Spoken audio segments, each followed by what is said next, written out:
നിങ്ങൾ കുറെ നേരമായാലും ഈ പഴം കഴിക്കാൻ തുടങ്ങിയിട്ട് എന്തിനിത്ര പഴം കഴിക്കുന്നേ? പഴത്തിന് ഒരുപാട് ഗുണങ്ങളുണ്ട്, നിനക്കറിയില്ലേ? ഇത് വാഴപ്പഴം തന്നെയല്ലേ, എന്തിത്ര ഗുണം?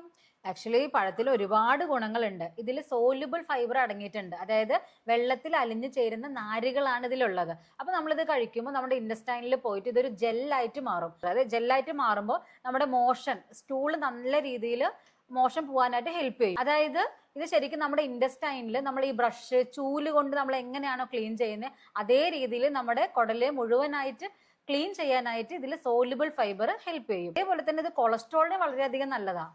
പഴം എങ്ങനെ കൊളസ്ട്രോളിനെ കുറയ്ക്കും? ഞാൻ പറഞ്ഞില്ല ഇതിൽ സോല്യുബിൾ ഫൈബർ ആണെന്ന്. അതുപോലെ ഇത് നമ്മൾ കഴിക്കുമ്പോൾ ഒരു ജെല്ലായിട്ട് മാറും. അപ്പൊ നമ്മൾ ഈ കഴിക്കുന്ന ഫുഡിലെ ഫാറ്റിനെ ഈ ജെല്ല് അബ്സോർബ് ചെയ്ത് മോഷനിലൂടെ കൊളസ്ട്രോൾ പോവാനായിട്ട് ഹെൽപ്പ് ചെയ്യും. അങ്ങനെ കൊളസ്ട്രോൾ കൺട്രോൾ ചെയ്യാൻ കൂടെ നമുക്ക് ഇതുകൊണ്ട് പറ്റും. അപ്പൊ നീ പഴം കഴിക്കാറില്ലേ? ഇതിന് ഈ വഴുവഴുപ്പുള്ളതുകൊണ്ട് ഞാൻ പൊതുവെ അങ്ങനെ കഴിക്കാറില്ല.